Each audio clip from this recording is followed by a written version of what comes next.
Locuteur en ascenseur, vérité en escalier. T'as le lot vérité, bimina ba preuve à l'appui, na ba vidéo.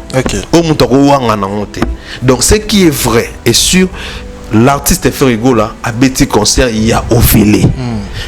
Batu ba ota la pena ba mona ke artiste auteur beta boy atina on porte polele mais ba ota ce qu'on dépense tout sali soit disant sous prétexte sans sponsor mais on quand même porte polele.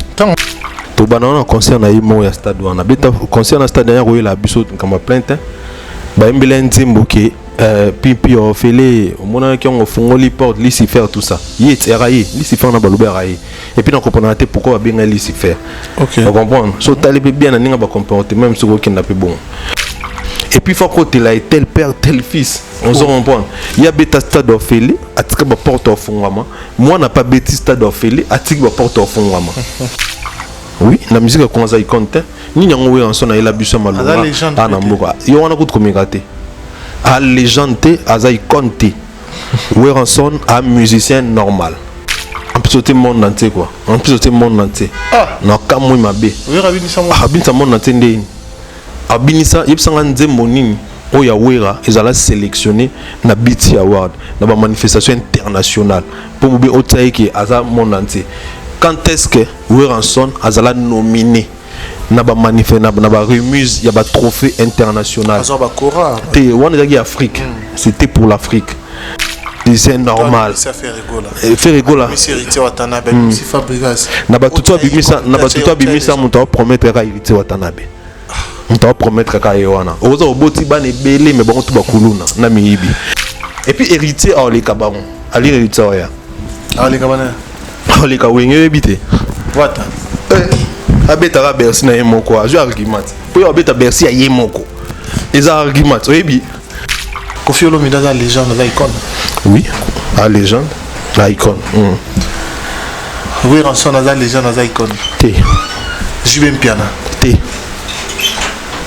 Muto tangi nga Weranson so pe jibe na ba rotu batikali ba beta Bercy bango mota Bercy obi wera beta ra Bercy werata e Bercy a wera na Didé Masila na Adolphe pour Adolphe a musicien werate vrai ou faux? Bien sûr. Didé Masila a qui musicien werate vrai ou faux? Donc Bercy na ba beta ya bango misato mais Fali habita Bercy on a yé moko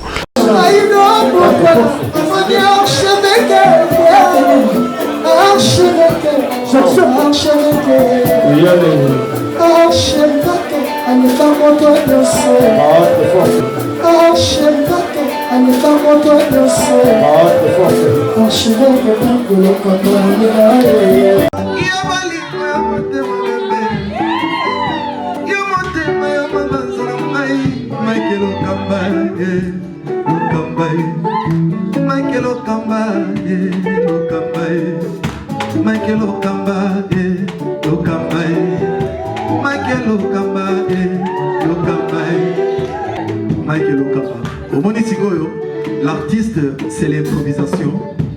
La honoré dans l'émission. Africa Elengi TV, votre chaîne, l'incontournable, la star des chaînes.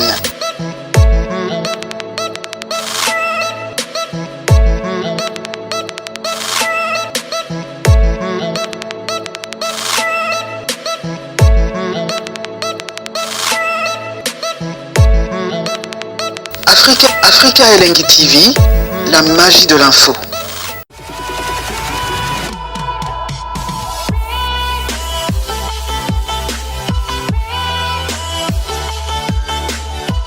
Mesdames et messieurs, bonjour, bonsoir, bienvenue sur Africa Elengi Télévision, votre chaîne d'actualité, votre chaîne à laquelle vous recevez toutes les informations en temps réel. Encore une fois de plus, nous vous disons bonjour et bonsoir. Tout dépendra bien sûr de l'heure à laquelle vous allez capter cette émission de partout où vous êtes dans le monde entier. Comme vous le savez, cette émission, c'est une émission qui vous apporte l'actualité, qui vous informe, qui vous apporte la gaieté, qui vous met en temps réel au sujet de l'information. Alors, dans cette émission, nous avons comme invité, notre invité de tout le temps, Alexis Weti, chef de guerre des Warriors, les chouchous des Warriors. C'est un journaliste, analyste aussi. Dans cette émission, on va parler de l'actualité, bien sûr, des Fally Ipupa, Aigle, qui va bientôt se produire ici à Kinshasa, bien sûr, qui va aussi bientôt se produire au You Arena. Je crois que vous êtes très informés, très au courant de ces concerts qui sera bel et bien lié à Paris, au You Arena. On en parlera dans cette émission. Alors, restez branchés du début à la fin pour comprendre à la base les contenus de cette émission. Merci à vous, un grand merci à toutes ces personnes qui nous soutiennent de partout dans le monde entier. Merci au couple légendaire, tout Irlande, des couples les Aramoko, Marcelo, Duif Noir et Arla, la mère des jumeaux. Respect à vous, un grand merci comme ça à Dani Chando, le chinois congolais, Karine Manessa British, maman Emilie Nzemba, il y a tout ce peuple en Betolo, et puis mon vieux tour d'Europe à Valopindi, papa Najiglina Alros. Na pesi bambote belé pesa pe côté kuna mère na biso Linda Balabos na pesi pe bambote ebelé na kati ya Europe wana, pourquoi pas aussi penser à Myriam Pindi bambote na pe ngwana. Comme je vous ai dit dans cette émission, je suis avec Alexis Weti, chef de guerre. Fils de Joseph Moulabiso, tout yambaye avec un grand plaisir. Je reconnais. Bonjour Alexis Weti, chef de guerre. Bonjour Shadrach. Bonjour tout le monde. Bonjour Shadrach. Bonjour. En tout cas, bonsoir, bon après-midi. Nabatoba Libanda. Na otoza na bango ba na fiso horaire moroté. Bah ouais, mbabiso siko topé si bango mboté en tout cas. Très bien. Alors bonne santé, évolution en besoin tambola comme ça. Ouais, tout va bien par la grâce de Dieu. Donc on est là, nous sommes en train de travailler. Donc ça va mieux en tout cas. Donc après, je dirais aussi un grand merci na ba Warriors dans ce monde entier pour baronde penam ba soutenir biso surtout là particulièrement. Merci na bango parce que ça bango m'a trop moni lelo bitumba ma casse vérité les autres dérangés bah tellement trop. Alors ceux qui soutien moral et à ma capacité au lemba par rapport à la démarche à vérité biso za na. Très bien. Pour non seulement que tout bazar va se plater mais attaque tellement ma casse trop, mais quand c'est là les tiennes journalistes et tout azara toujours ma attaque parce que le boulot ça c'est vrai. Il y a risque en permanence donc parce que naturellement balinga mine vérité donc il y a un monde journaliste va toujours attaquer na ba menace il y a monde Pablo Escobar na ba série na étant en colonisé on a beaucoup journaliste belé parce que vérité wa journaliste on ba dans linga monter donc biso to tika pété parce que c'est vraiment des totangi la classe que la vérité qu'on éclaircir et si quand moli les alliés total ça que ça boité et c'est plissaté tout ça obligé à rouler bango donc voilà un peu je m'en vais directement dire un grand merci na bato tout ba soutenir biso un grand merci na soule kauka par Zuzu Zuria ya pembe motema malamu soule kauka futur honorable tout mo ambana sima soule kauka un grand merci na kulutu na bavon lingelo bavon alvena ngai pe ya ngai alino mokemo London Bambo Tebele, Papa Guy, Papa Claude. En tout cas, merci Nabino, un grand merci na ba maman qui ngakati nyonso. Je commence par la maman de maman Yangai, maman Mimi Ituni mais maman Diane Malika la gaboneuse, Mokuse Antalo, maman Manda Hélène, maman Léa original na États-Unis, ya papa Ahmed, maman Dani Bamanika, Amanda Kassa, maman Mokondi, Bambo Tebele siko zali Rolanda ngai. En tout cas, ba maman Tobo soutenanga, maman Sipi, Paris, maman Sipi, maman Tia Longo, Paris Luanda d'accord, maman Tia Longo, Paris Luanda d'accord, Mireille Lengue Lotata Mosiabana Mbotena voilà. Très bien, merci beaucoup Alexis Weti. Je crois que batu basepe de la banda kubipa ibazwami balingi bayoka nini lelo Alexia Oloba. En tout cas, je crois na ici encore une fois à Loveline Kumambe ya motema yozara awa tenez-vous prêts Martin Rezobi Mamarambu Bandi. Mais tout comme on l'a dit, à tout seigneur tout honneur, et puis la charité bien ordonnée commence par soi-même. Comme il parle des Fally, il est warrior, comme il est dit lui-même. Ils allaient bon actualité à Fally en première position parce qu'à l'heure où nous parlons, la chanson nous dit version lyrique de Bimaki, il y a 48 heures passées, 24 heures si je ne m'abuse pas. Tolanda qui a monté Mokitoko, Batubele peut passer Pénango, Alexis Weti. nous deux au moins on a une observation d'abord regarder l'authenticité à level au Azali à Tengami. D'abord félicitations à grand frère dans la propre Fally Ipupa Aigle elle est vraiment retrouvé soli tiliwa.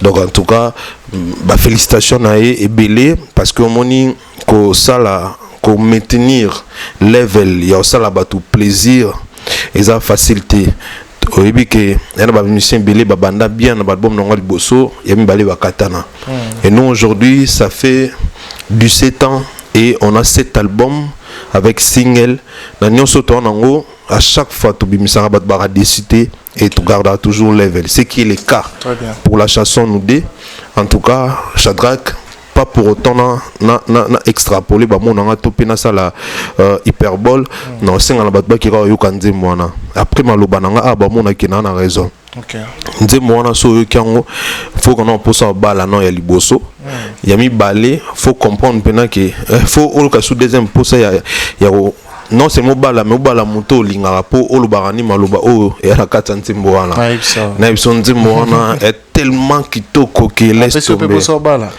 tomber na ibso ni na boy na moment ni dans la retard parce que maloba et dans la kata ntimbo wana et c'est nga follow belango moi si oyo obali parce que ntimbo mariage et betali solo to banda boy to kenda boy tout ça partir on c'est pas c'est ça que annihilaire na mosapi amour na motema parce que bato belé ba annihilaire na mosapi mais amour na motema ezate vous comprendre et bato misusu au moins bina ki ba marié ba m'appelle dimanche ensemble ba église mais aime ce monde samedi ba bundaki fort pour déjà mobala ba ya moi si tout peu moi si avant de la cabana vous comprendre mais siko donc on a annihilaire na mosapi wana amour na motema et que bolingo wana ils en est mo bozo ate boza pepele do bolia te na habité l'artiste Fally Ipupa na habité quoi il est inspiré na niveau moroboué na habité je te dis la chanson nous deux je recommande seulement na ba mélomane na bonne musique na ba Warriors déjà ba Warriors je crois que déjà ba visitant mais ba mélomane na bonne musique en tout cas ba kinoyo kanzemo wana non laisse tomber et je pensais d'être en formé 7 dans la mine mal accompagné na m'aider et je me disais que est-ce que Aigle a cause ça mais après je me suis dit que na olba sou bonté que na nous mis tout na ba question sur Aigle ça la sunzemo pour adam mystique parce que nous deux on a na habité quoi pour le moment meilleure chanson na wana qui on bana lobby butu na journée butu tout la mine quand maintenant ba yonté yo quand les sous au pesa raison. En tout cas, nzembo kitoko makasi et lelo ba mari ba tout ba obala na kalaming te baza béni pour na nzembo wana ba vraiment richement béni. Voilà. Très bien. Merci beaucoup. Nous dédions la chanson Nous deux, sortie hier, c'est lui de Fally Ipupa. Je crois que beaucoup consommer en moi sans modération parce que tu es déjà placé à Memarabiso, Namatoi par rapport à Yaba mélodie au Acharango en valeur pour Naba Mélomane et puis ba Warrior Nae.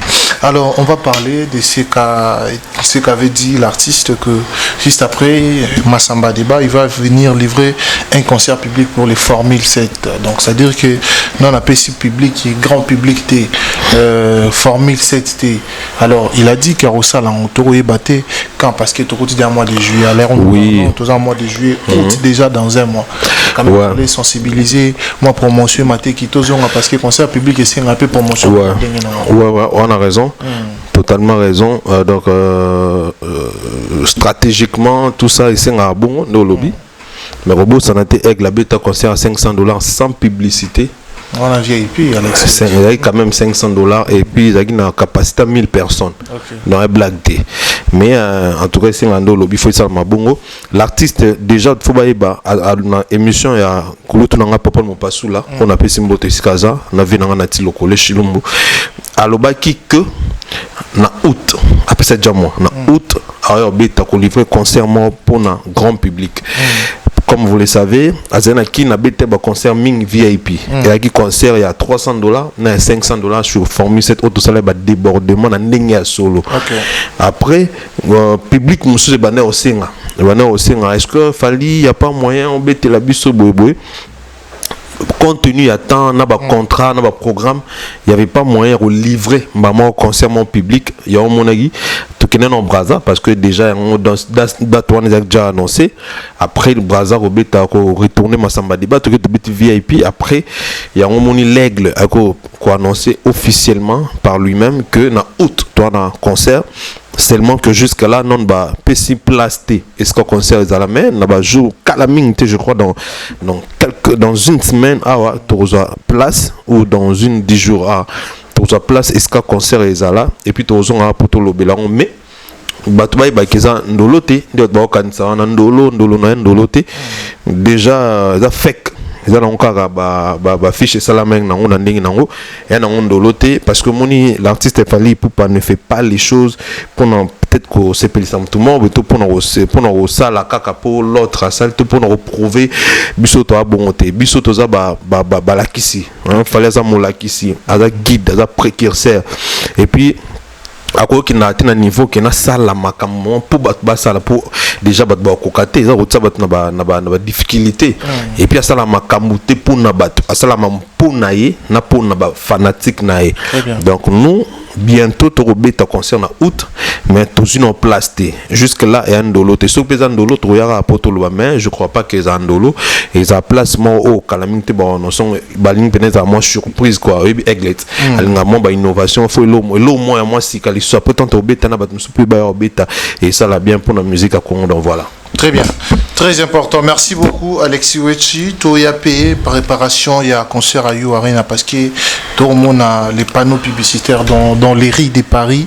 À Manzélanio surtout, tout le monde a des panneaux Isomata, des part et d'autres et tout le monde a vraiment promotion qu'on a en France, dans les Poto et zo Salima Makassi. Vous en êtes tout déjà parce qu'il est là, Batoubaouz il a You Arena, on a beaucoup à fou maman. Ouais, en tout cas, merci beaucoup pour la question. Donc l'événement de l'année au Pénin, ils ont entendu dans Afrique Mobimba, ils ont Paris la Défense Arena parce que Bisso, musicien Bisso, c'est un artiste international, vraiment international confirmé.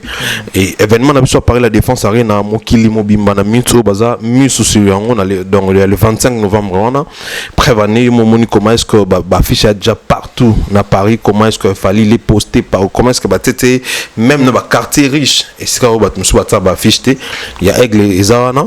Alors préparation, il y a Paris la Défense Arena, et ça là m'a déjà vraiment très parfaitement prévenu comment est-ce que groupe d'accompagnement ils ont travaillé et l'aigle tout le monde tout l'obéza déployé travail de Moussa na et on me dit pourquoi travail Shadrach jour wana le 25 novembre wana batu ba comprendre pena qui est Fally Ipupa et puis on a surprise encore on a annoncé on a loba pété dans le banc peut-être stormi pena moi 2 jours avant Paris la Défense Arena.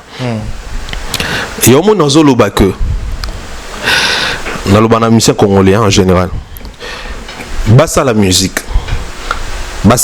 pour notre carrière na bango mais souvent ça lango souvent comment ça lango pour nous landa mam fallait sala et ma bi makasi na bato basimba bakisi souvent mo ça mam ndim pour fallait sala na bato balé à bato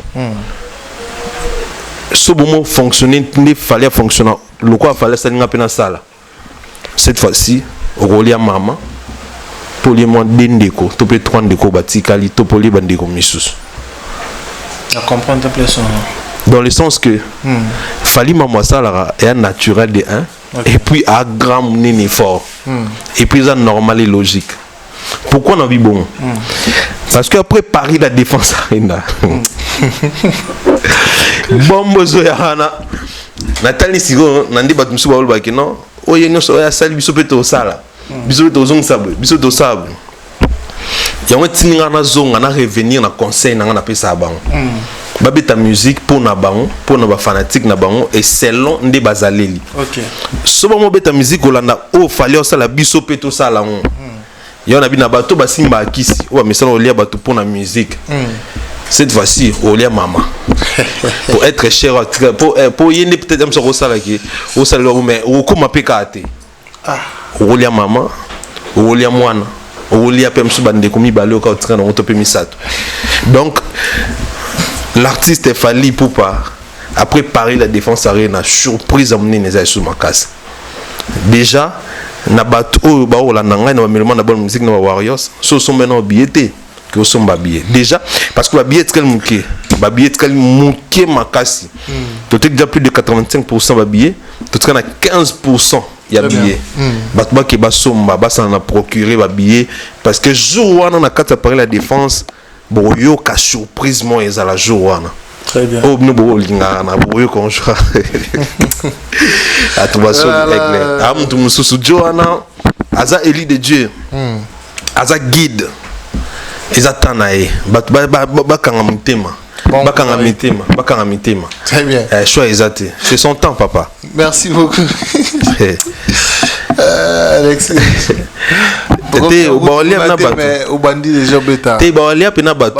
Je te dis vrai. Nabato balia déjà battu. Non, je fais pas les bateaux balia battu.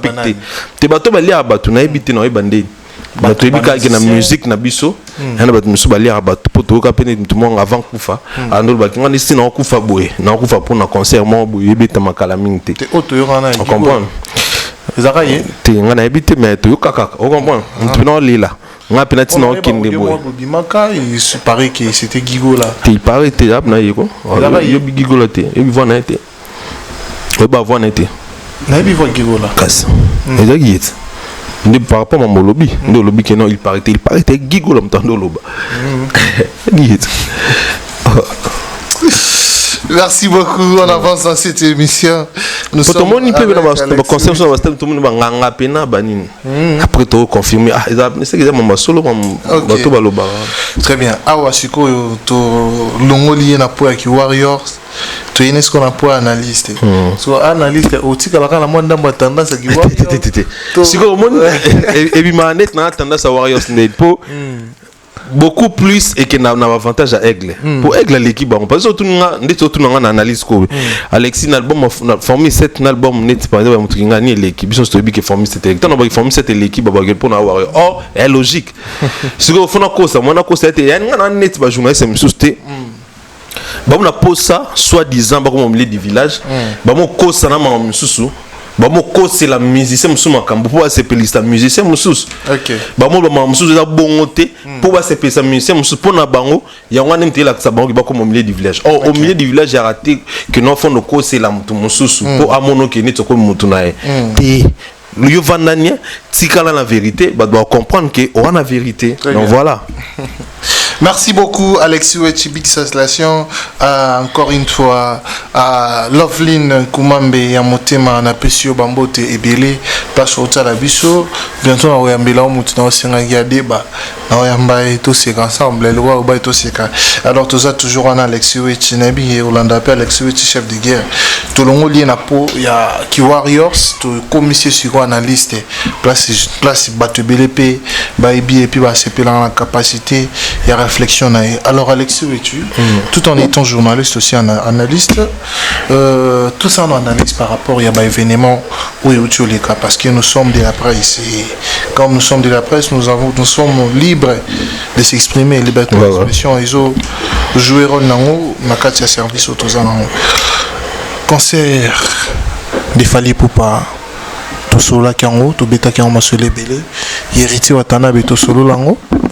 Tout le monde a pu mon corps congolais, artiste musicien Ferrago là, tu peux relever des films où ça les plein à Betty concernant Kitoko où nous avons vu comment Bato Bazar qui vraiment ébloui na japonais.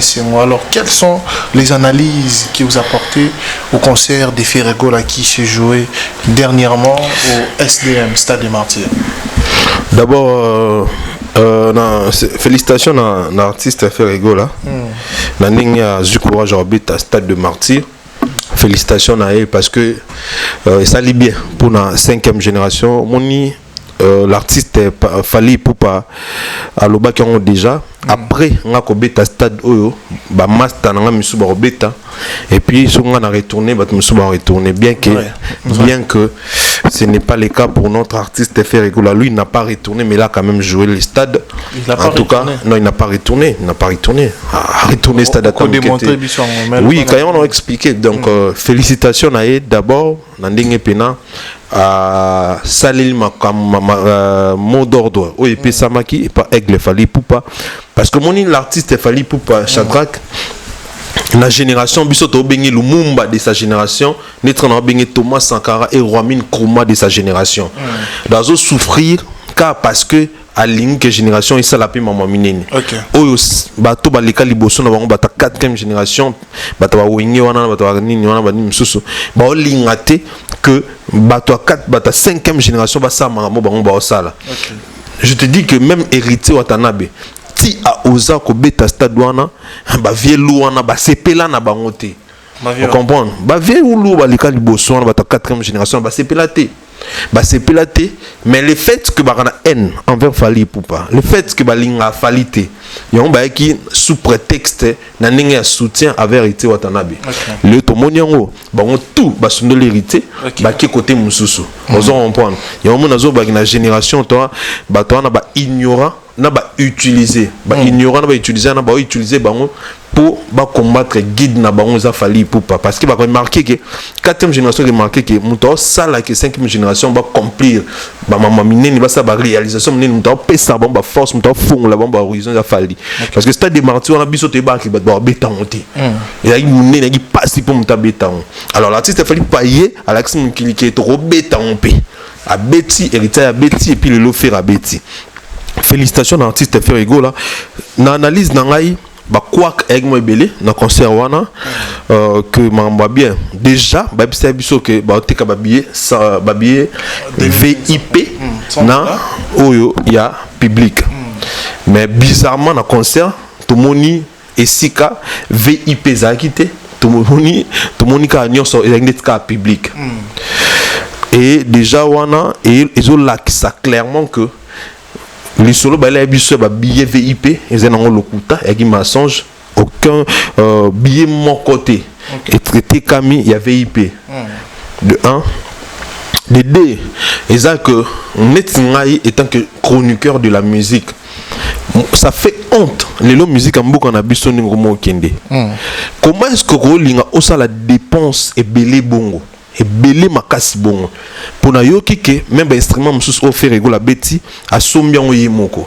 na Dubaï bien qu'il a sombi na Dubaï a prometté ma sombi quand même yo sombi ba instrument yo bimisi mbongo ebele parce que on a peine à producteur té et on a plutôt na ba sponsor tende ba loba mais on rappeler bon que ba na ba sponsor ba tout ça de communication que ba na sponsor té beka na bango na sponsor ba on négligé bien qu'un sponsor amuke as sponsor ou on a ceux couleur ceux qui costa sonine yep sponsor mais on comprend té ba na ba loba ba bêtise sans sponsor on est ba on négligé sponsor wana et puis déjà on a peu erreur au bon ça là wana et lésé sponsor na bango ils ont lésé fort ebi ata kinga na sponsoriser événement mais à chaque fois que le baron a vu sur petit sponsor ça n'a pas de sens as sponsor peut-être après au bando lucate c'est-à-dire que bob misimbongo ebi le poste donc beton est facilité à to beton na ba norme ndi aigle beton te pour comment na ba 500 000 aigle dépassa mais comme peut-être na ba 200 000 ba 250 000 héritier Watanabe a eu maman pour ya beton a dépassé en bon na boss live félicitations place à ça au beti bongo après au tiki stade polele oui on a notre moni ba vidéo ezali au tiki stade polele bazokota ka bongo siko wana côté à perte ya mbongo était non bisoté wana perte mbongo no moko wana etali bisoté OK net biso siko côté musique et que s'il sa valeur ya musique en mboka na biso ba Davido ba beta ba concert a bongo te na mboka na bango so ba ti ba concert na stade ba doit futa ka billet ba doit kota na ninga billet ba ivoirien ba vient so ba salfo to ba beta ba concert na bango ba beta ba concert a bongo te pourquoi biso ka photo comme tina niveau na yo kiti sa musique a Congo tina niveau oyo batu ba ota la pena ba mona ke artiste oyo tobeta boy atina on porte polele mais ba ota ce que dépense to sali soit disant sous prétexte sans sponsor mais on dit quand même porte polele tant on zo ba porte polele bango kuna ba lobi ki sécurité za ki tellement makasi que nini batu ba ki ko à l'aise ou la ki bio non c'est faux et archi faux d'abord surtout to zo na ba bio wana ba kenna non sala ba billet noir et blanc. Okay. Il y a papier duplicateur. Pour nous, il y a une stratégie, bien sûr, pour nous, ça qui est tout dans la facilité, il y a photocopier billet.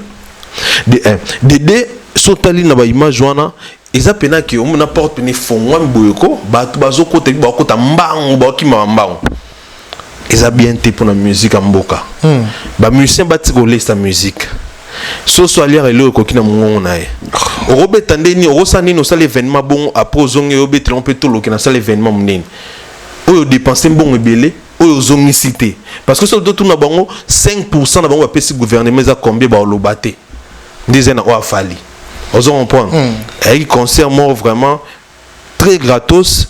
Quand on a pas fait un problème, on a cadeau dans le public, mais il faut la vérité que dans bêta concert populaire. Concert on a déjà. Bon offert à Gola dépenser, à Rolingacha concert offert parce que nous avons vu également comment on peut voir vidéo. C'est vrai qu'il y a eu des vidéos isolées que ça qui est gratuitement et tout ça là, Batumazo dans Bambang. Mais quand même il y a aussi des vidéos isolées que ça Batumazo mi babier, Bazoko tapé dans babier dans Bambang. Surtout bito qui est bon, il y a eu des vidéos, il y a une vidéo.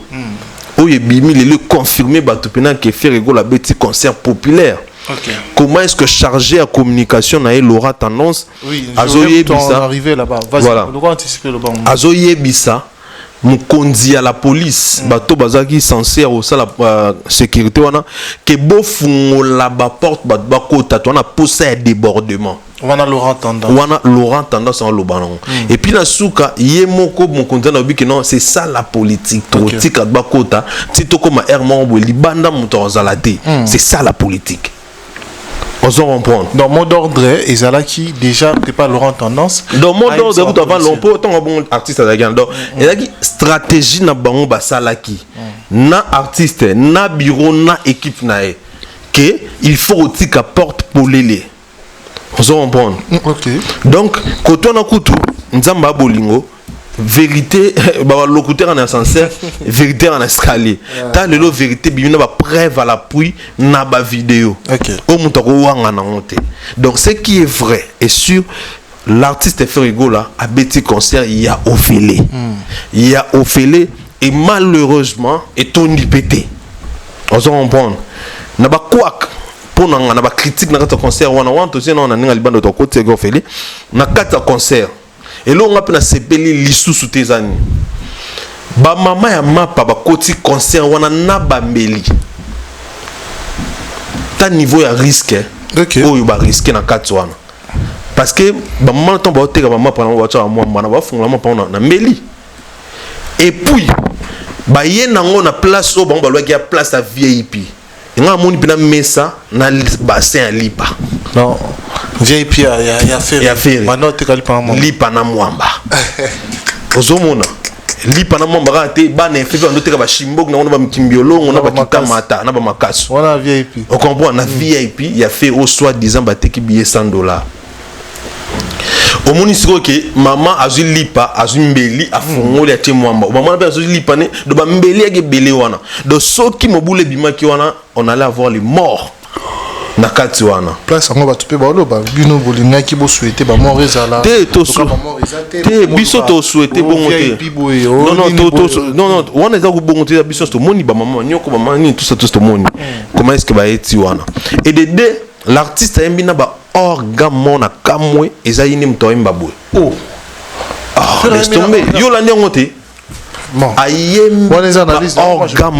je comprends après peut-être ils ont émotion il y a maman dans monde parce que il faut signaler ici que l'artiste Ferigo là il n'est pas expérimenté dans la grande scène a une expérience scénique comme nénété concert néné que les concerts tu habites dans vie n'est selon et ils a oyo abeti wana na martyr côté on a comprendre monsieur émotion et ça qui a même organe des trois teni artiste ou alboso avec na combinaison ana bino bolo ba kasali mama autrement qu'il fallait c'est faux archi faux et là là ça qui a landi fallait que mais simbika te courante pour public a fallait ça public musu c'est ça que teni na ya lati alti même teni au fallait côté na moi je me demande pour nani na sali bon parce que déjà moto to somba bilambo ebi to somba bilambo par rapport à taille na ye ndeni lambo il va andai et la mano de Jesse Mbakete mais lui il s'en fout le roi fallait l'attaquer il peut faire l'attaquer OK on comprend après yango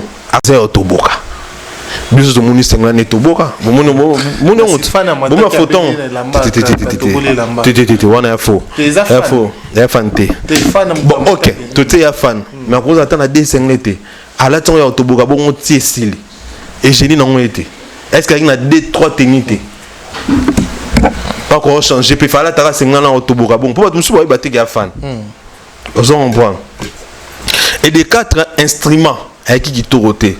Après je comprends instruments à Dubaï. Mais non mi tout artiste fait rigola. Yo zo ba ko beta concert mneni makasi bon. Pourquoi ko linga? Ozo risque makasi bon so instrument à Dubaï et puis au fond la on ba mo bandela on ba po et puis instrument à sika ko banana on ba vraiment compliqué. C'est ba essayer belé. Yango sali ke ba tumsusu ba lela ba yo ki mama yembate. Et les 3 ba la ka biso yemba.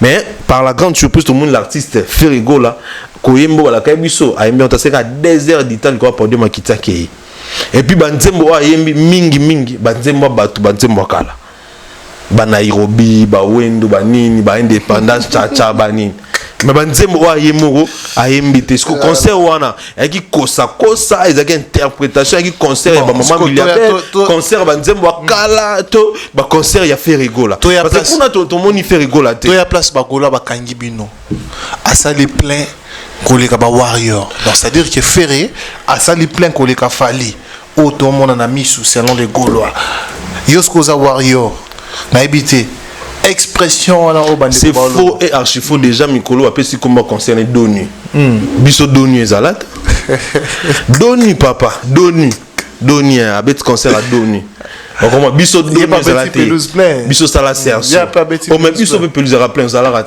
seulement que pelouse c'est différent on a bien to là taille bien tu as à l'aise ton nom la champagne différence quand est en wana on comprend différence quand est en wana mais biso pelouse à plein et puis 14h 18h ou du scandale. Tu sais, avec moi matin et puis avec ma bé. Déjà, na terme un concert, il y a production, organisation, tout comparé. Na terme il y a plein, tout quand na terme qui n'a pas donné ma papa. Hormis donné, ba triquer peut déjà terrain. Oh, ba bendi podium liboso pour y a poto, ba ju ba kangi une grande place. Ba kangi une grande place na ba rideau, na ba tissi. Malgré bakanga kibongo mais donnier mon anikaka ti lelo chadra comme on a so ti lelo muta beti stade ko le ka fali azate oh na ti pena ba génération nyonso muta beti stade ko le ka fali ate stade da fali eliki ba stade ba tout na plein na mamtu taka ngano to na stade da fali yo mumuna ndito kotaka accessibilité qui passe au moins jour on a so batikaka basala ka ne faire ça là mais n'habité stade on a bukana malgré accessibilité qui passe malgré ça je sais de côté na passe malgré toi fouta biba fouta bon sous ba des photos fait pas policier stade on ça la plein à niveau là et puis embouteillage biso ça la jour wana c'est ce qui n'a pas été le cas on prend ça qui polé les qu'ils à l'aise biso embouteillage ça la 19 heures parce pour sécurité za makasi yango no moni tu comprends oh sécurité no makasi déjà ba policier ba toi na kata ba policier ba mingité ba policier ba mingité et puis ba policier ba lembang na bon ba se loroté dans Tarasco pour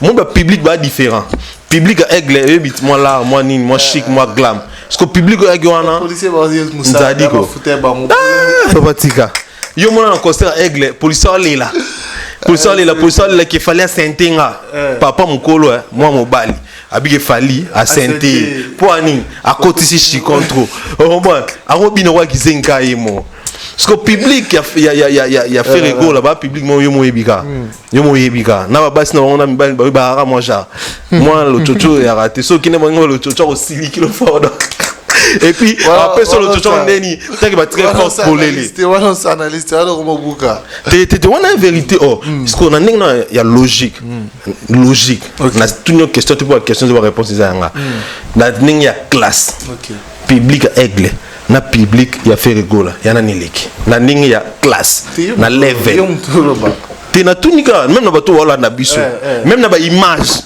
au monde na kina au mona ndako au mona paka juma pena français mais pardon laisse tomber zo comprendre et on normal même na ba génération l'équipe ya bon moi artiste me soit la public à classe msusu yebi ka tel père tel fils donc voilà na za na public à classe na ba génération l'équipe Kofi Olomide Ah. Kofi Olomide. Très bien.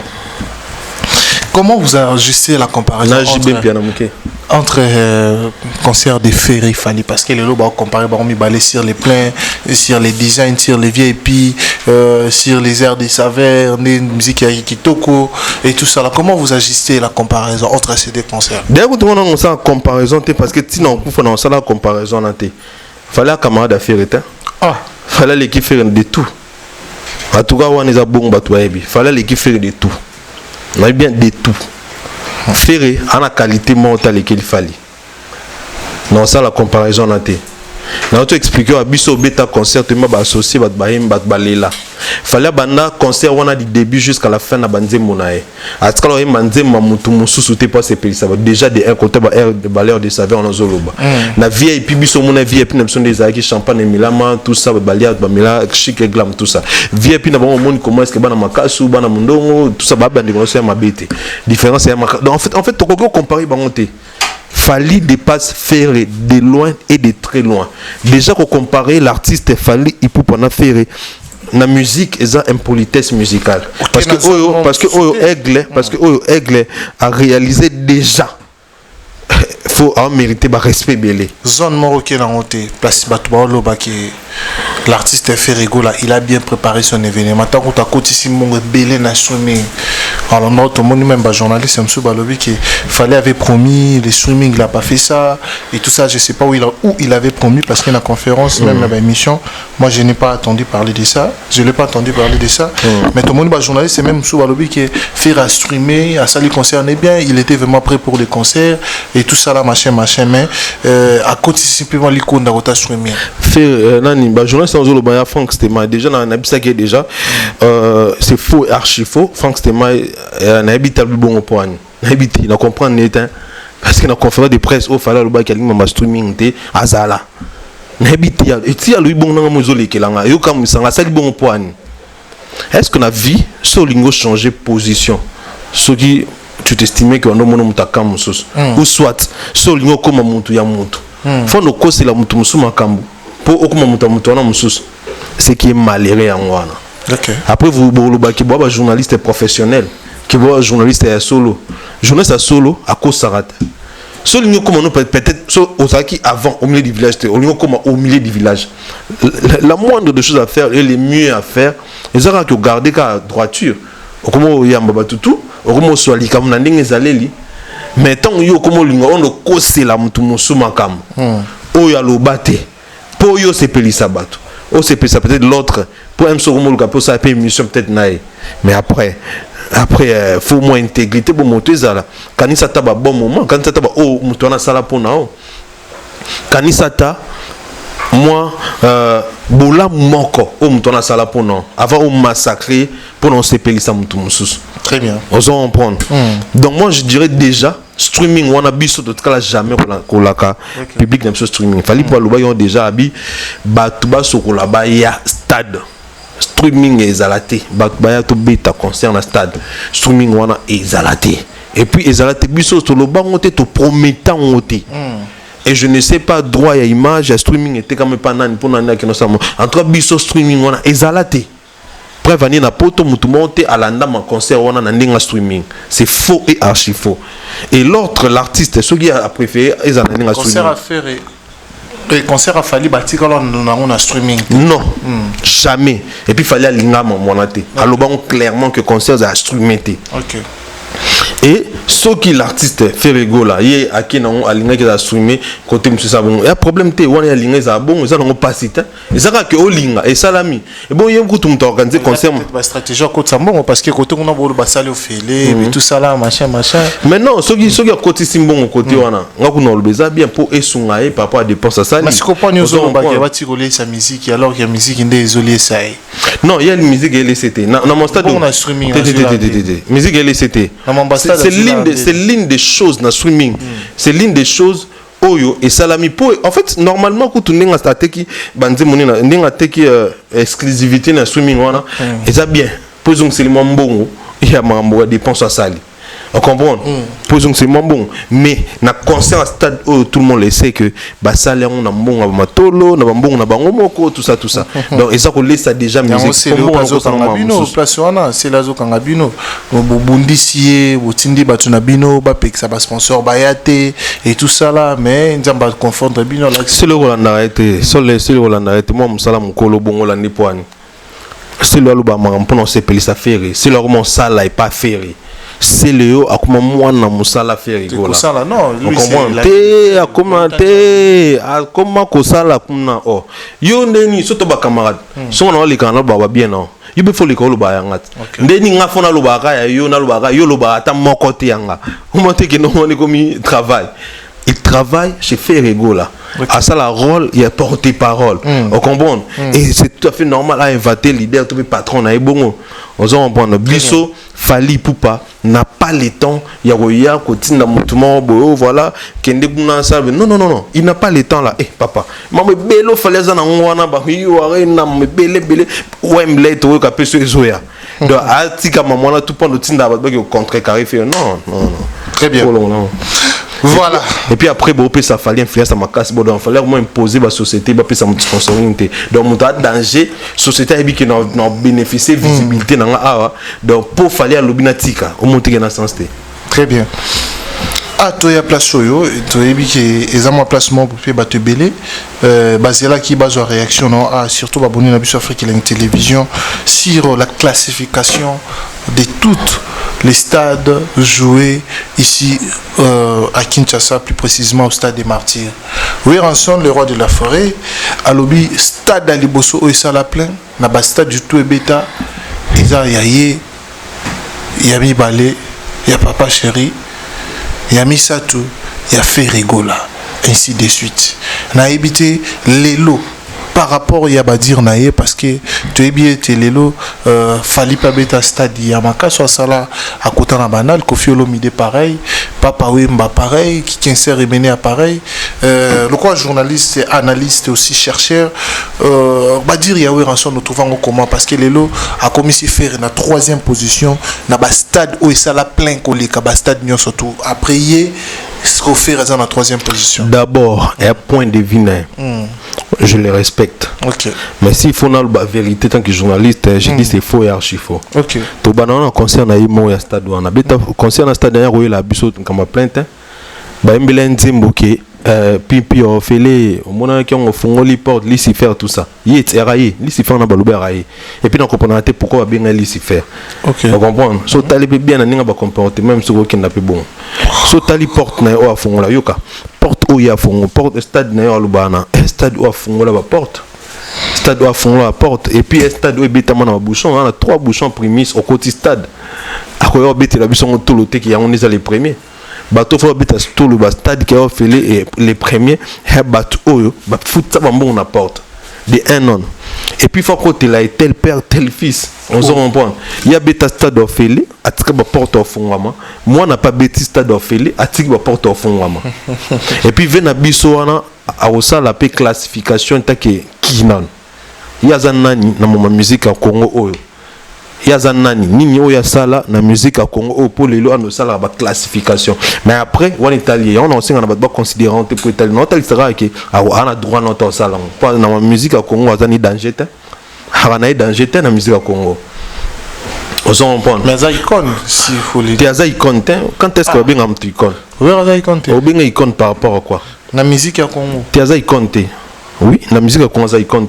Ni n'y a pas en son à la bûche malheureusement. Ah, n'amboka. Il y a un coup de communicaté. À légende, à ça icône. Oui, en son à musicien normal. Un musicien oh ya sala musicien bien musala na bien na niveau na e abimisa pe batu na niveau na mais il n'est pas une légende, il n'est pas un icône. Beaucoup de ces places où yazate donc ça dit que classification na est normal déjà classification na est normal taper poteau parce que oui Ranson azamut oyo abinisa non seulement Afrique, monde entier. En plus au monde entier quoi. En plus au monde entier. Na kamwe mabe. Oui abinisa monde entier ndeni.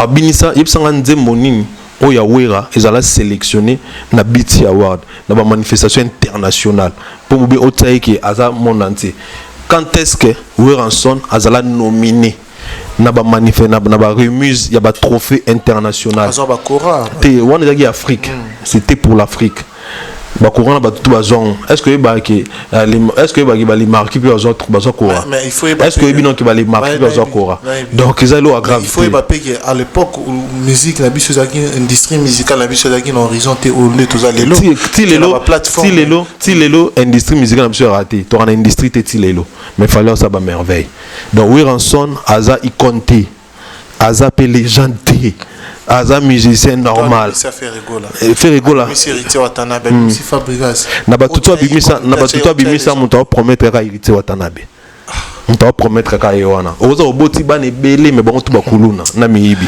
mais muto botika mwana moko chef d'entreprise pe patron asali ba entreprise amine engagé batu pe à contribuer na développement pays ce qui est le cas kobota bane belé comme ça bane belé prompte so boti dibana et que bango tout ba kulu no moto luki problème bando zo sabat bando bomatu muto no problème donc Weranson grand na e bota grand tepo a bana ba so ki bana so pende na bité ba belé a grand te c'est la vie d'Alexis Tubolanda te aza pena grand te à danger ba grand na musique yoka ba grand na musique au bazar ba grand na musique moni s'il faut même démontrer on va démontrons to démontrons non l'axo noir sur blanc que Weranson a grand na musique mboko ce qu'on pose à la grand il faut en donner pose à la grand il faut apporter quelque chose oyo et que vous allez payer moi identique bye bye oyo musique à Congo bye bye eloko oyo mutomimo na musique à Congo on a toute une série de 3 artistes on a une série à 3 tout 4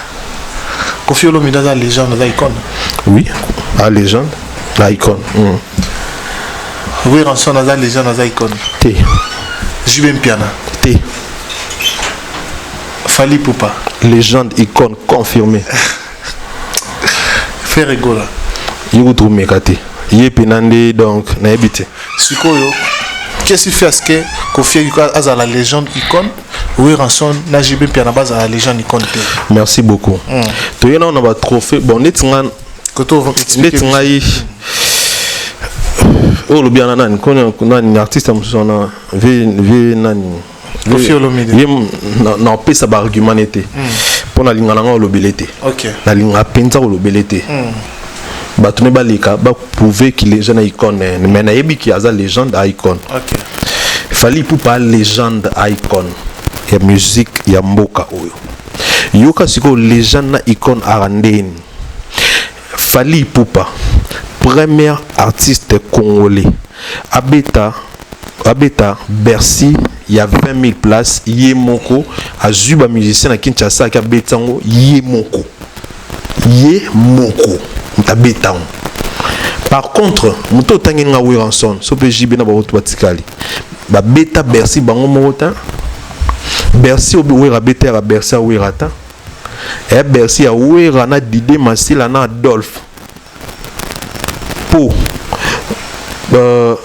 Adolphe a musicien raté vrai ou faux bien sûr Didé Masila a qui musicien raté vrai ou faux donc Bercy na babeta ya bango misato mais Fally abeta Bercy on a yemoko et puis tant commis accord arena et puis Fally abeta tant commis 20 000 places ba abeta tant avec 17 000 places Fally Ipupa l'aigle il est le seul artiste congolais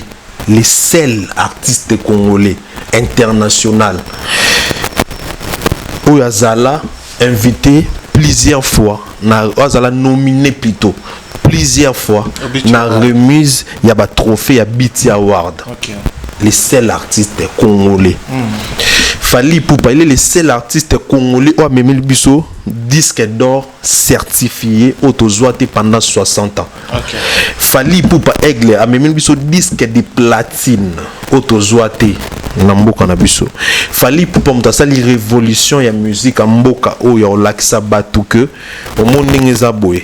Faut son album na yo ezala renommé internationalement au côté na ba scène internationale il faut obmission na sol o industrie ezali pour balandila syndic ya mboka ni landila yo pour zona suka disque d'or tout ça c'est ce qui a fait que ba musicien so lelo balinga suza disque d'or ya lokuta te pour na kala ba dono za ba disque d'or ya lokuta trop. Fally Ipupa, l'aigle. Il est le seul artiste où il a invité dans le sommet ya mukili. C'est-à-dire que États-Unis, Afrique, batali que mukili wana parmi les stars, tous les musiciens to bengisa la zone francophone, to bengisi Fally. Fally Ipupa, il est le seul et le premier artiste à avoir collaboration na icône, il y a artistes américains qui sont comme R. Kelly. Collaboration bon oui dans salle moté. Mais oui, il a invité papa Michael Jackson. Ah, on a invité papa. Tout le musique ko invité ngela sana. Ko invité ngela sana. Est-ce que papa Michael Jackson a mis? S'il était pas oui. Non, est-ce que papa Moutayana eza été, Moutayana eza Master G. Eza été. Oh, ils sont normal. Master G puis petit papa Michael. Est-ce qu'on a bien visité Mboka? Moi Master G Moutaoué à l'époque on a yana. Ça n'a rien à voir avec ma musique. Ah non, le bilan ma musique. Fally Ipupa 4 fois consécutivement meilleur star africain. Na Afrima. Fally Ipupa meilleur star Afrique mobimba na Trace Urbaine Music Award. Oh oui, on a bimati. 4 fois meilleur star africain en Afrima consécutivement. Alors, il y a plus de 12 Afrima. Il fallait pour plus de 40 trophées. Il y a renommé. Oh, il y a honte. Fally Ipupa a beaucoup plus, dans l'époque où il y a Sali, a beaucoup plus reconnu dans la scène internationale que Bawir. Oui, il y a leur côté à scène internationale. À côté comment ça? À côté non, Alex. à côté oui, à côté scène internationale t'es dans ndengeni. Oh, mais à côté scène internationale, pouvez à côté on à côté on notre émission ah naba manifestation tout ou tellement ma musique y a miné à monde. Il y a miné à monde. C'est-à-dire que net ba remise à ba trophée ba tout ça. Tangilanga par exemple on est pas bon flamme et camicolo. Tangilanga ta ba énergie wana France wana so dia ba ouais za déjà nominé pour ne pas toquer na zone anglophone. Pour ça que kuna wana liwa. Toika na France wana. Et l'eau ni nyongo mnene salama wana o ba benga jawera. Wera na mboka na biso anika na komba mnene. Mais on a une carrière époustouflante. On a une carrière, il y a danger. De preuve, on a 3 albums. Regarde, on a 3 albums. 3 albums. Et puis, on a 3 albums. Non, 3 albums. 3 albums, il y a yé. Quand on a un orchestre, il y a yé. On a 3. Oh, il y a yé. 5 albums, on est dans l'orchestre. On a 3 albums. Il fallait pour 7 albums, il y a yé. Déjà Fally pour parler qui na carrière solo. Donc les lots trop comparer carrière ya Fally na Werate. Oh Fally accomplir à Salina ou à Sala. Werana salon Sala monter pour déjà pesili. Alors Sala monter et Sili déjà l'équipe alors Sala monter. Nous on prend balinga tout le boyeté sa vérité. Nous tout monde qui Wera le ka Fally, alors que ça soit Wera l'équipe Fally nani. Alors que ça soit Wera à l'équipe Fally nani. Na maman musique où est l'eau monte qu'il fallait. Par contre na maman musique na maman musique fallait l'équipe musique. Le même fallu a dit que t'es non bavion on a inspirant pour nous. Oh mais c'est normal. Oh mais normal. De ce moment inspiré au rôle qui était. T'es bien sûr. Il faut inspirer pour ami colonne. C'est icône. Ba mi colonne. Peut-être ma concrétisation là va exploit oh et bah oui bah ça l'un des salapés qui fait concrétisation là exploit exploit et ça il fallait ça les disque d'or certifié oui ça l'exploit monté ça l'exploit monté concrétisation non même pas même non l'accepter non pas bon pour l'accepter vient sur oui autre maman liste na compte c'est ça ta papa wimba ouais tout le monde normal tout ba confier l'omidé tout le monde moins normal on comprend mais oui on a droit na tête yo na ba maman liste ni taliga boy la bisoté pour bisoto qui pas monter taliga on a droit na tête on a droit na tête on a concrétisation maman casse ça la tête plus grand concert à Vinaire double zénith à bêta il y a on est donc il aura sous caminé na Vinaire on comprend na ba stade good ko tango te pour ba stade des ala ofele puis à ça la bêta 3 stades sur des stades ni balé remplir ka mo on te simba o ofele wana on comprend et puis ba stade awo ko comprendre na falité le loti lobby attends m'inquiéter. Ok. Donc oui raza bon aza musicien aza na ba Azana combo tout ça et ça là bango ba se démarquer to ba sala wengé d'ensemble tout ça mais aza grand té na mon musique na biso ton autre qui est grand pour na âge tourné ndeni bo sala ke som ta kolika bo comme c'est grand som ta koli bo comme c'est grand pour bo sala bon som ta koli bo comme c'est grand donc fali na jeune bon na qui grand to azana bo mo na te pas jeune en plus on va appeler boga donc faut grand faut moi du monde moi vilain bani mkolo fort ndé grand oh oui, Ranson a grandi. Aza peut-être bon, trop bon, peut-être grand la génération na bango na baningmo bon mais grand pina na musique mboko aza te ba pépé kalini baba grand na musique mboko. Deux fois te. Ba papa Wemba, ba Kofi ndo lobi wana, ba grand bango wana. Na habité son nom ba que ça na koti na fait na. Pour succès à Angola Gabon, Cameroun, il y a un normal. Même si tu vas ça là, on comprend. Même si tu vas ça là, on ne peut pas se permettre si c'est Angola, Brazza, Bani. So donc tu es beau grand, hein? Fallait pas inviter au Pénin dans la zone anglophone, dans la BT Award, ba Bengio, ba nominé. Ok. Pour BT Award des Zala, depuis bon Zala, Zala il aura kala. De Zala, oui BT existe. Dans si tu vas pas tableau avec ta musique, il y a BT Zala. Ok. Existe. On comprend? Bon, là, sur le discours, non, réseaux sociaux, pourquoi à l'époque, on a tenu les réseaux sociaux, mais Myriam Makeba, nous qui avons BT Award. Ok. On comprend? Nous qui avons kaka, mais réseaux sociaux, été. Myriam Makeba, on a Grammy, on a une maman, on a une. Oh, à Guinée, on a une. À Katasuki, oh. Mais t'es mais on a un succès fort ça ça ba collaboration pena ba yemi à la dit oui mais on a un grand fort en Afrique mais wana comme on est titre sur la bouée mais wana kata suki bouée kata suki a tenti bouée ba mais wana ba existe ba no ke da biti na ba Grammy déjà avant réseaux sociaux on comprend fallait fond libre horizon bela musique même bela to ba na biso monter biso to ba même pas que na biti award ba bing ça ba africain à part tout le monde on a Canal Plus tout ça tout talent nous t'as sali bien réaliser à concrétiser OK ba mon nominé batou OK ba nominé nous t'as sali bien que non après c'est exploit et espoir pendant que ya genre que ba nominé pe congolais ya wana ba exploit placement bokenda te placement bokoma te muta komisi bino wana OK on point fallait ça légende incontestable fallait beta ba stade na ba Tchad papa stade na Tchad Tchad est zone arabique. Na mon musicien moi insensé. Ah ça m'a dit moi mais on est maïl été. Ah c'est là TV oh qui est dans le monde arabe. Mais bon Tchad est monde arabe. Fallait bêta ce qu'on a Tchad on a plein. Faut ba bino dans zone francophone dans zone anglophone ba fallait bêta na Ghana. Plein. Fallait bêta na Niger ba plein. On comprend. Très bien. Bambo kana tout. Et Mboka monter banque ça fallait la bêta te. A bêta Bambo kana tout. Mettons on ba bongo, ba Maroc Burkina te, ba Égypte Burkina te, ba Burkina te. Ton ba ça fallait a meilleur artiste francophone. Ton ba ça meilleur artiste francophone.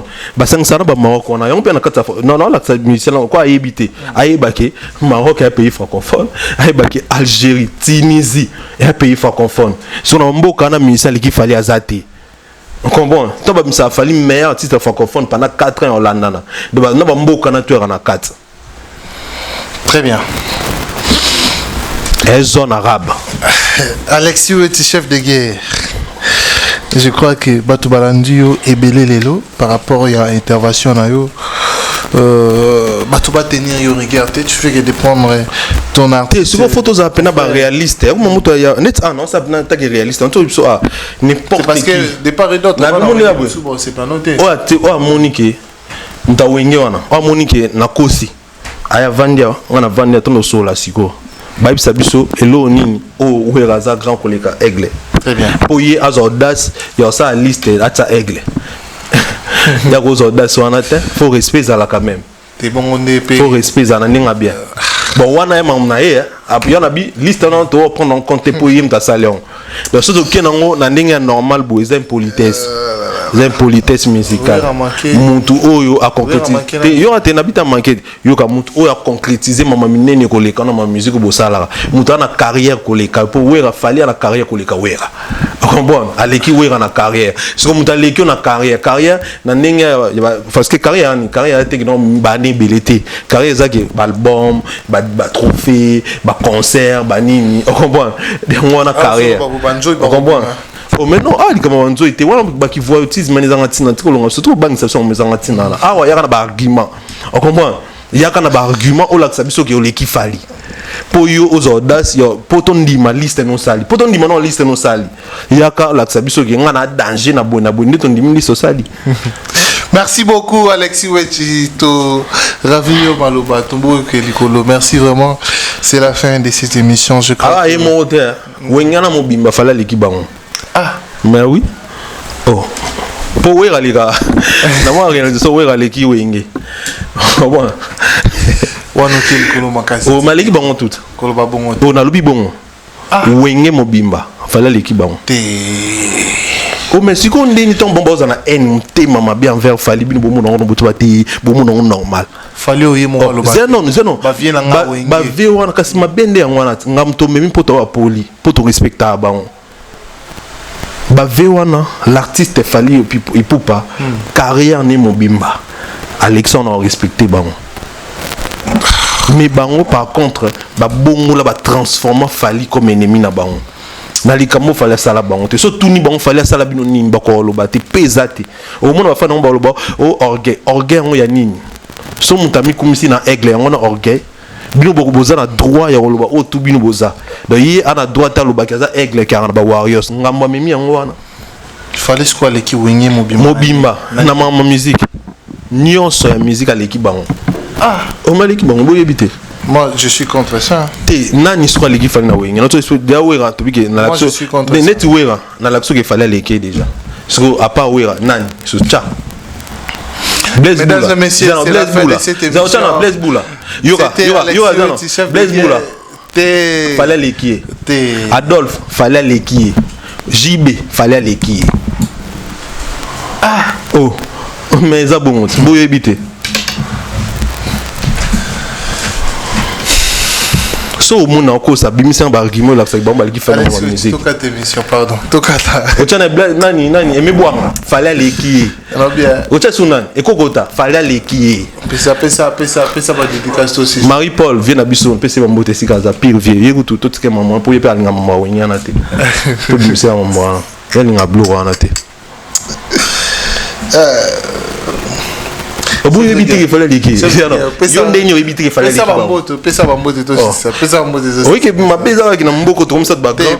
Au bana normal donc bana ngo background par rapport à mon ba sala pour na batu misusu. Mo ba wenge l'équipe ba ferré. Wenge l'équipe ba ferré. Lelo penda oui. Oui la l'équipe ferré. Yoga comme à la guerre. Jiba l'équipe ferré. Ba l'équipe mo na bango ferré. Ba l'équipe ndeka ferré sinon. À la guerre comme la. Ba l'équipe ferré pour bango ba beta Bercy fait bon Bercy pesa ba monter. Notre speaker ba beta Bercy ba monter.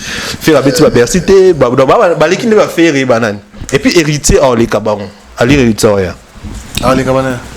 Oh les kawenge habité. What? Abeta Bercy na yemoko. Je argument. Pour abeta Bercy à yemoko. Les arguments. Oui bi. Abeta Bercy à 20 000 places, il y a yemoko. Pardon, Tokata.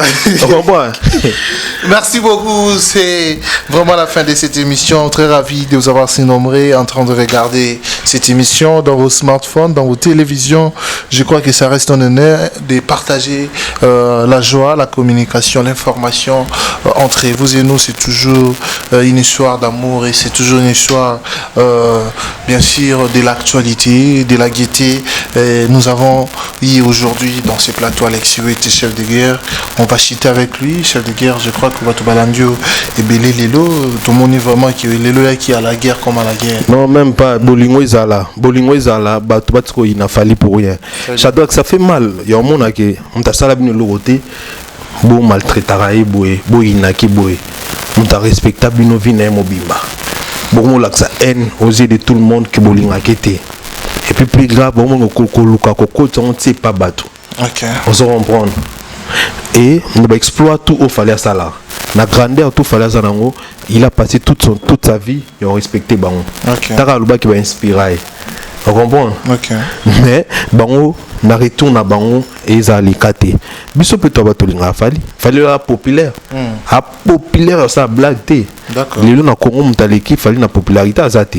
Mais jamais à nos 15 jours à ça bon mais bato au bon linga peut-être bon après bato au bon soutenir bato au pe bon linga bangote soutenir bango pour neutraliser guide na bango au fond la génération parce que bitumba fallait na bitumba génération.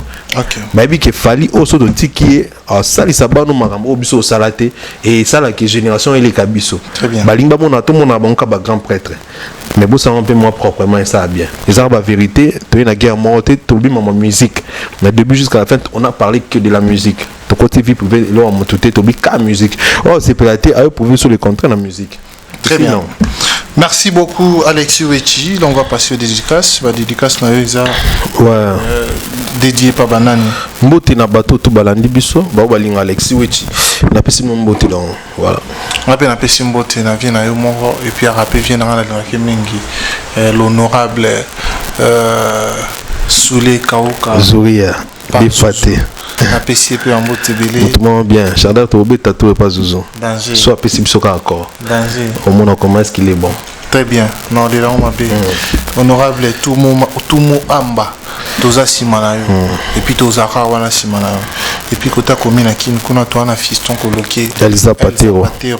Donc bana tout ya commune kin biso bana commune kin mabele ya commune kin toza la mingi lié matoi misu et pas fiston coloqué El Sapatero parce que il azamo na potopé avant na pe na kin na yebi wa réalité commune qui n'a eu ce qu'on a place d'amour dans la ville à Kinshasa et puis pourquoi pas aussi dire dans la République démocratique du Congo. Merci, nous sommes arrivés à la fin de cette émission. Je crois que cela reste un honneur de partager cette lumière de joie, d'information et d'actualité. Un grand merci à toutes les personnes qui nous ont suivis. Merci à Dani Chondo, les Chinois congolais. Merci à Maman Emilie Nzemba et à tous les pays Lambetolo, Karine Manessa, British, Mère Abatamignon, la Pespembote, Avalo Pindi, Tour d'Europe, Papa na Jiglé, na Alraus, na Pespembote, na Linda, Balabos, Bambote na Yangwana. Merci beaucoup, mère.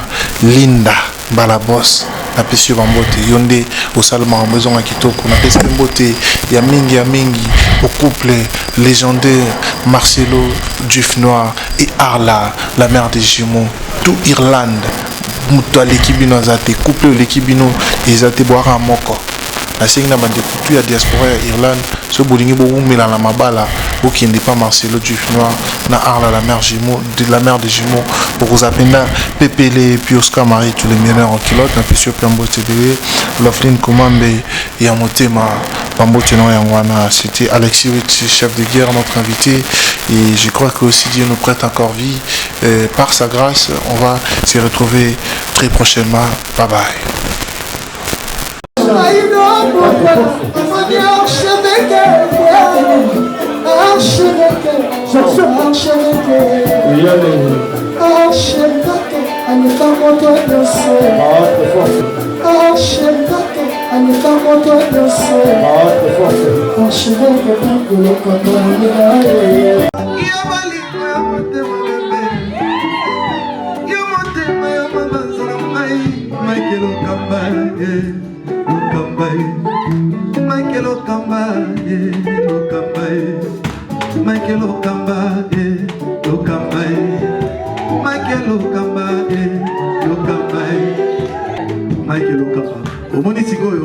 L'artiste, c'est l'improvisation. La honoré dans l'émission. Africa Elengi TV, votre chaîne, l'incontournable, la star des chaînes.